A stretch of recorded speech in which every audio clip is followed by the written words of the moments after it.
Hey viewer, hope you're doing well. I go by the name Sarah Yuma, the oral nutritionist. By now I know you know. I'm just here to remind you of four things that you might need or will be helpful to you in 2025. Number one is in church. Stay in an altar that nurtures you. Stay in an altar that has supported you, not an altar that has segregated you and pulled you back in terms of growth. Stay and serve in an altar that has been there for you during your low moments when you didn't even know what to do or how to go about life. The altar was there supporting you, and now that you are maybe somewhere knowledgeable, the altar is still there now for you to serve it because it accepted you back then, and now it's your turn to serve it and make good out of it. Do not move from one altar to another. For whatever reason, do not be that kind of a person that moves from one church to another to another. I mean, what are you looking for? Stay in an altar that has supported you. Number two thing I want to speak about today is any painful experience that you might have gone through. Any painful experience that you might have gone through, do not waste it. You might be an orphan. Maybe it's time that you started something to help the orphans. You might be a widow. Maybe it's something that you started something to help the widows or to speak about widows' experiences, because currently I'm not a widow, so I might not understand that, but you do very well. Probably you've lost a parent, or you've lost what? I've spoken about widows, widowers also. You can use your pain for gain. You can use your pain for education purposes. In 2025, do not waste your pain. Use it as an opportunity to grow and grow with others who might be going through that, because only you understand your pain. It's the wearer of the shoe who understands where it pinches the most. So the third thing I want to talk about is 2025 is an year of grace. Why am I saying that? 20 can be divided by 5 and 25 can also be divided by 5. So this is a year full of grace. But you see also, as Christians, it's not good to always just be taking advantage of the grace. Okay? For example, in matters money, stop competing with people in wearing the most expensive clothes, not even knowing if those people have bought those clothes or they are putting them on because they've borrowed the clothes. Stop competing with people in buying cars. Some of the cars people are driving out here are gifts from their parents or from their relatives. How would you know? But you, because you just want to compete with them, you will take a loan to buy a car because of competition. So in 2025, don't compete with people because of what they display to you. Do not. Compete with yourself instead. Develop your skills so well. Develop your skills so well. By the way, you might think that people don't have money out here, but people are still flying. People are buying cars from cash. People are buying clothes, shoes, name it, houses. By the way, when I went back to school because there was an internal pressure in me, and I'm clearing this year. So I went back to school because there was pressure in me. There was pressure from those who love me. And, when you enter that class, everyone also treats you differently. There are things you cannot do, like sleep around with lecturers to pass your exams and what have you. You have to stand out. You have to work hard. You have to wake up early and read so that you don't fail. So I knew that I could not afford to fail. I could not afford to fail or spend any more than the required time in my studies. And so this year, I would urge you not to just say, the grace will do it for me. Oh, God will help me. You are not reading, you're in class. You're not reading. You don't even attend classes. You miss classes because of flimsy reasons. You don't attend classes. You don't find time to get the notes to read. Yet you expect to pass because of grace. Christians, let's wake up. Let us start working. God gave us all these opportunities. He rested on the seventh day. He did not stop creating.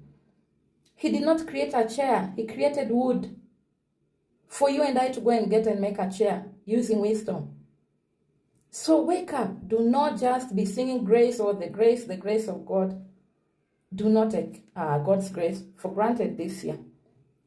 Do something for you and do it very well that you cannot be replaced.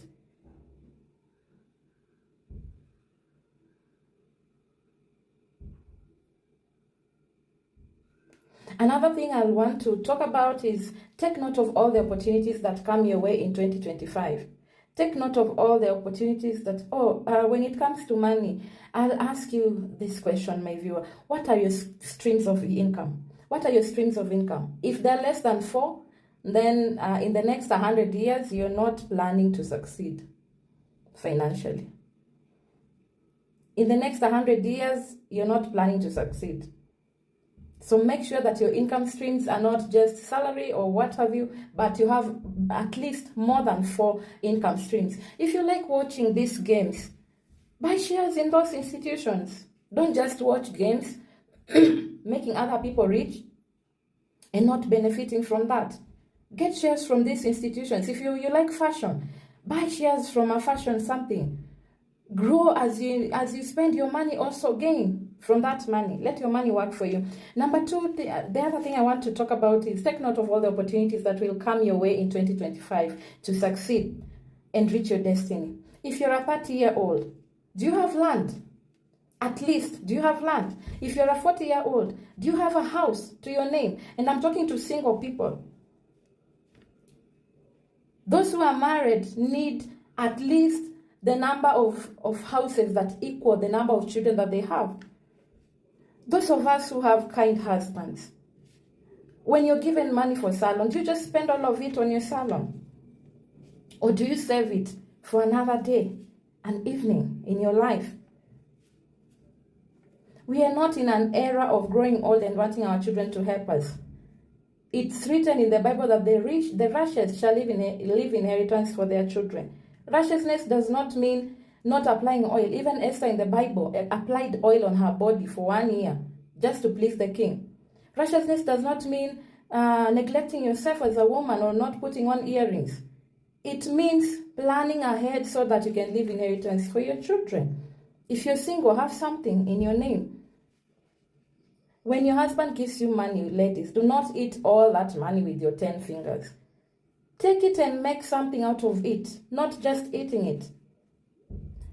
Ladies, do not expect your husbands to be your problem solvers. Like, your husbands cannot solve all your problems. They are not God or Jesus.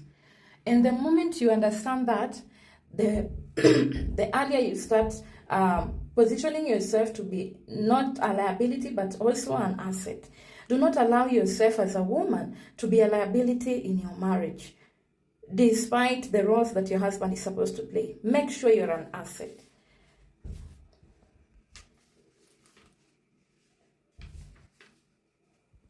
I've met students out here who keep telling me, and this generation, I think it's a generation that likes to be spoon-fed, sorry to say.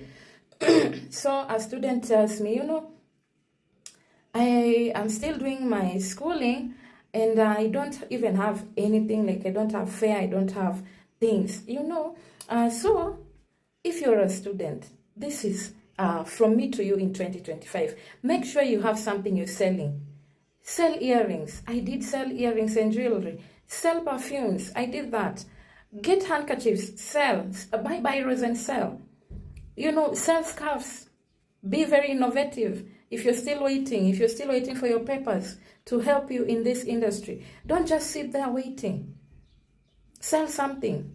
Sell jewelry. Sell scarves. Sell biros. You can even sell perfumes if you can afford to.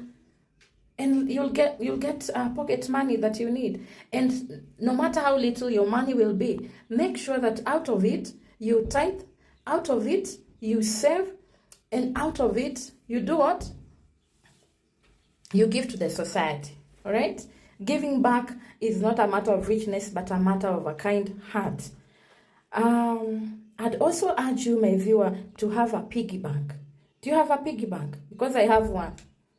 Let your saving this year be consistent. And in the next 5 years, in 2030, imagine you'll be proud of yourself, you'll be thankful to yourself for the consistency, and you'll be thanking God. Tithe what belongs to God. Because tithing is recognizing that God comes first in your income. So tithe what belongs to God and save at least 10 or 30% of your income. My mom, the lady who carried me for 9 months, God rest her soul in eternal peace. That lady had piggy banks, not just one. And she didn't have expensive ones, just metallic boxes that have entries where she could keep and save her money. So I'd urge you, my viewer, in 2025 to invest in a piggy bank. It's not a must that you have a bank account for you to save. Even piggy banks. Even piggy banks work. Even piggy banks work. Okay? Better be prepared for an opportunity than for an opportunity to come your way and find you unprepared. Why am I saying that? You'll hear that land is being sold somewhere. You should be able to walk into that place and buy that land. Not walk in and walk out without buying. Then why did you go there? Because you're not prepared financially for that piece of opportunity that portrayed itself or came your way. So in 2025, let's be prepared. Always evaluate your opportunities and don't just take those that aren't in line with God's principles, but at least grab the right ones that present themselves to you. Don't just sit there. Every opportunity that presents itself today might never present itself tomorrow. So handle it like gold. Handle that opportunity like gold. Some people sit on gold without mining it and then start complaining about those that choose to mine that gold that they were sitting on. Or even, not just complaining, they start becoming jealous of them.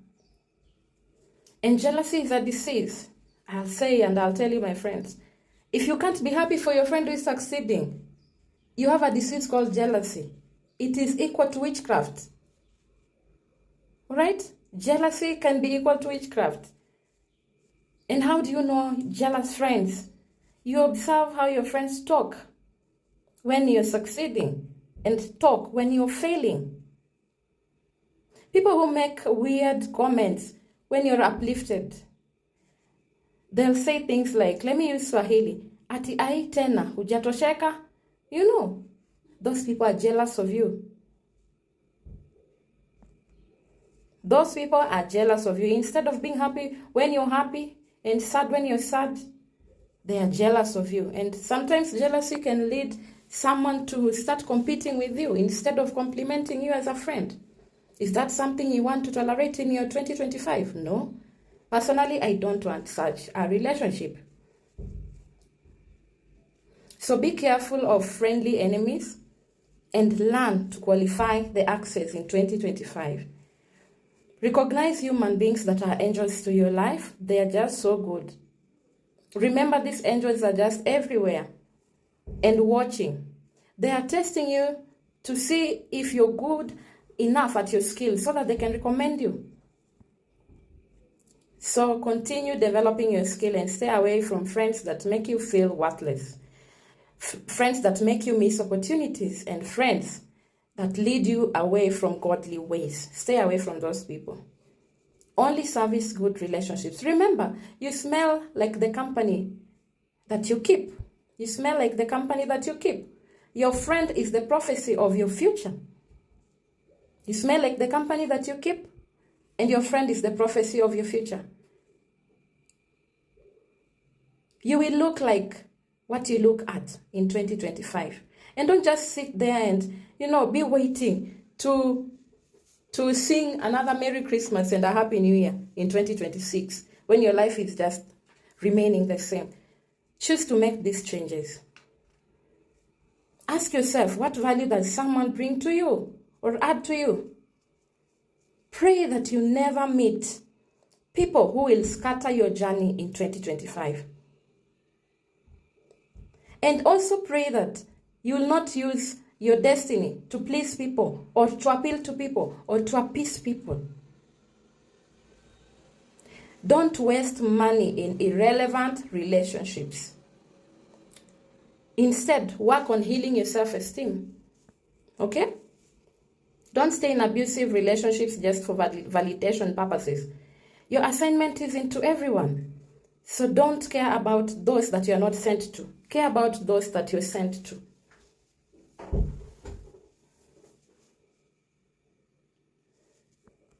By the way, people that don't mind are your people. If you find yourself having to give explanations or entertain dramas from people, those are not your people. Cut them off. People that don't mind, they're the ones that matter. Stay with your fans or those that support you, those that you've been sent to. Add value to them. Be faithful with the little that you have. That's it from me. Thank you for watching this to the very end, and God bless you.